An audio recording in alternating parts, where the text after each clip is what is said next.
Namaste and Grand Rising. Welcome to my Satsung. A Satsung is an exploration of truth. I just got some things that I would like to talk about with you all. Yesterday was January 20th. It was the day that I lost my grandmother in 2016. Also the day in which my spiritual journey began. Very, very important time in my life. My spiritual journey. So in 2016, I was in a relationship, like a 10-year relationship. My intuition has always been so strong, and I feel like I've always had issues trusting in my intuition. I always know what to do, but I always don't move in alignment with what I know I should do. I let certain things distract me from the plan. So I found out, well, my intuition told me that my boyfriend was cheating on me. But it wasn't like anything that I had confirmed, which I noticed now is a pattern that I'm recognizing. So I went on a trip for my birthday to Jamaica. Ended up having like a fling. Look at me speaking African. Ended up having like a little fling or whatever. Ended up moving to Arizona. Ended up continuing a relationship with my with my Jamaican grindsman. That's what he called himself, grindsman. I should have known he was on fuck shit. Excuse me, I'm not even sure if I'm supposed to be cussing on this, but it's my truth. So yeah, where was I at? Hold on. The water just is so melodic. I hope y'all can hear me. So yeah, I moved to Arizona. I was taking trips back and forth to Jamaica. Some really healing trips. I took a lot of trips to Canada. I spent some really good time with myself. I feel like I had always been the type of person. I'm a Libra. I'm very social. I have a lot of friends. I've always been the type of person to have a lot of friends around. And I feel like I did have an issue with being by myself. I always needed to have a lot of friends around. So once my grandmother passed, my grandmother passed in January. In April, I lost a really dear friend of mine named Ashton to the police. The police killed him for nothing other than the color of his skin. Really fucked me up. Still fucks me up to this day. Those two major events kind of sparked me needing to find a different purpose, because this wasn't it. I was suffering from depression. I was suffering from anxiety. I just had a lot going on, just like we all do. You know, life in America is shit. The nutrition, everything. I just was spiraling. I was going down a really bad path, and I got this book. The book is Emma Milden's The Soul Searcher's Handbook. I got this book. I bought it. It was actually, I'm gonna tell you, it's actually in my cousin Ramona's. It was in her Instagram cart, and I purchased it. So I kind of stole it out her cart. She didn't buy it, shit. The book had introduction on crystals, aromatherapy, tarot, just all of these different things, and I just was interested. It's very much in alignment with my grandmother's spirit. She's always been walking me through my journey, but she was real big and heavy when I first lost her during the first part of my journey, and kind of guiding me. I started learning tarot. I actually did this reading, and the reading actually told me to leave my guy. Like, it was like my intuition told me that he cheated on me. But when we tried to talk about it and stuff, he would tell me otherwise. But I pulled these cards, and I just remember, I still have a picture of it on my Instagram.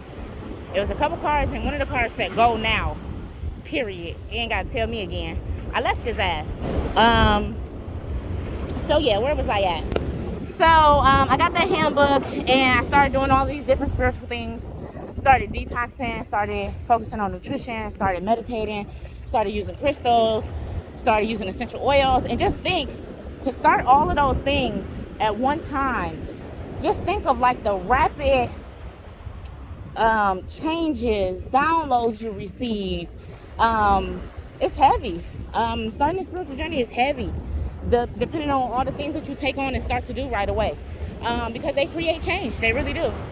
So I started creating change within myself. Again, I was traveling. Traveling heals all. Traveling is the end all be all. As you can see, I'm on the beach right now. I live at the beach. I've manifested living at the beach. This is one of my proudest accomplishments outside of my children. What else? So I moved to Arizona. I was traveling. I was doing some shit. I keep speaking African. Do you see it? My apologies. I was doing some things that I shouldn't have done. I was exploring myself as a woman and a girl, as she should, you know. I ended up getting pregnant. I ended up suffering a miscarriage. I ended up losing a child. That really fucked me up. I ended up leaving Arizona and moving to Georgia. Me and my mom ended up moving in together. She left Milwaukee, I left Georgia. We moved. She left Milwaukee, I left Arizona. We ended up moving in together. At this point, jobs wasn't working for me no more. When I was in Arizona, I was working at Verizon. But at this point, like, I needed something else. I had tried multiple times when I was in Arizona. If you spiritual, you know, it's multiple times you try to go without a job where you be like, man, fuck this shit. But life, get to life and bills get to adding up. Evictions. I've been evicted before while I was living in Arizona. I was homeless. I had a girl that was like my fucking right hand. I would give her a fucking kidney if she needed it. Treat me like boo-boo fucking shit. I experienced a lot friendship-wise. I learned a lot. So by the time I got to Georgia, I was just in this different space. I had been practicing my spirituality hard in Arizona, so I had ascended in multiple ways. So when I got to Georgia, I decided that I would try to work for myself. I had went to MATC, which is a community college back home in Wisconsin, and I got a degree in visual communications and computer graphics.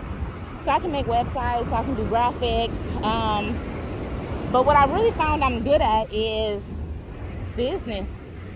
I'm good at talking to people. I'm good at relating to people. I'm good at getting people to create change. I got the ideas like nobody's business. I'm that businesswoman. So I started working for myself. I started working for myself in 2019. Now 2024. I still work for myself. I'm very proud.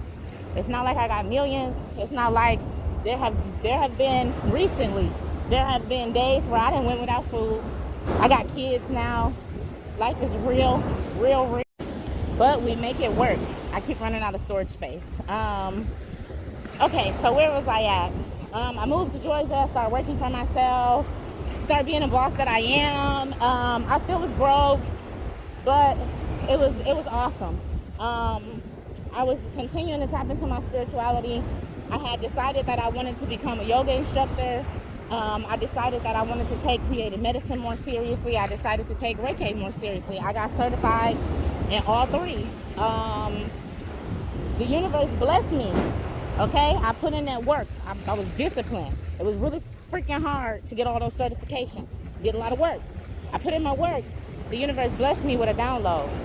That download was like practicing awareness, something, and choosing happiness. It's the pillars of my self-will system. I'm sorry, it's not on the top of my head. It's a download that the universe blessed me with. I was able to take that download. I was utilizing a bullet journaling system. I was able to fuse that download from the universe with my bullet journaling system in order to create what is now the self-will movement. An array of products, books, journals, decks, boot camp, the whole nine. I went out on the street every day in Atlanta and I was selling my stuff. I had my stuff in stores. People would walk past me on the street. I'm talking to everybody. It took a long time for me to really get comfortable out there. It was really hard to put myself on a line like that and continue to try to speak to people who don't want you to speak to them and who don't give a fuck about what you're trying to sell. But my book became a bestseller. My book and journal bundle became a bestseller by me going out there every day and doing that. I actually read that Eric Jerome Dickey, who is a very famous author, may he rest in peace, used to do the same thing. He used to go out in Atlanta and pop his trunk and sell his books. That's inspiring to me. So I used to go out there every day. Shout out to my friend Jayana, because I wouldn't have achieved all that I did without you. Thank you for your help. I got out there every day, every weekend. I would sell my book and journal bundle. It was doing so well, I decided to create an oracle deck. I decided to create a whole soulful system of yoga. I created my own type of yoga. I'm doing the damn thing, right? I was back. Oh, I forgot about this. Okay, so when I moved back to Georgia, I ended up reconnecting with my ex. Ended up going back to my ex. So through me doing all this spiritual stuff, tapping into myself, learning to do yoga, let me tell you right now, if you do yoga, you don't really need sex. I'm just put that out there. Try it and see. But I was doing so much yoga, I was tapping in with myself. He wasn't adding up. So I had let that go. We was actually engaged. I had let that go. A couple months after I let it go, I reconnected with, I missed this part of the story. It's okay though. I reconnected with an ex that I was talking to in Arizona. So I was living in Arizona. I met this man online that lived in Ghana. And we had a 2-year relationship. But it was just like, I ain't take it serious. I ain't never think we was gonna be able to really meet or nothing. So obviously I was doing my own thing. I told you I was doing some exploration, and I ended up getting pregnant. So I ended up letting him go, going back to my ex, dumping into my spirituality. Ended up dumping my ex, which is my new, and now he's my past, right? Ow! And I ended up reconnecting with my ex, and he asked me to marry him and to move to Ghana and shit. So I did so. And that is where I am now. Still diving deep into my spirituality. When I kind of moved here, I kind of neglected my spiritual side. I kind of stopped listening to my intuition, stopped my nutrition, I stopped everything, really fucked myself up.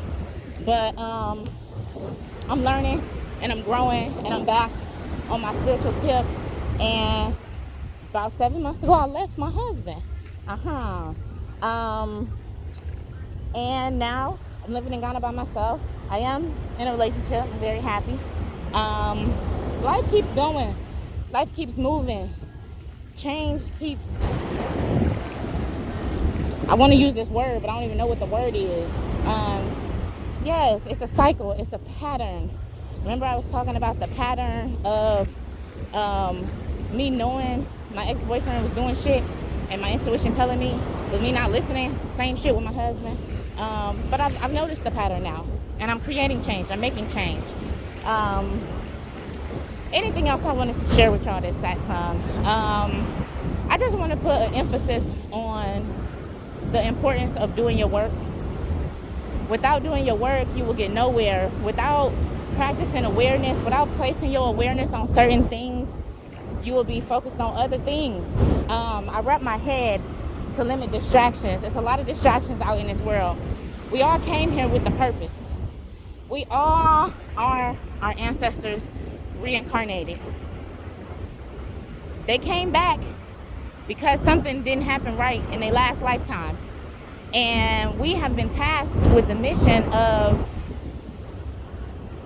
upgrading, not even just healing, but upgrading our lineage.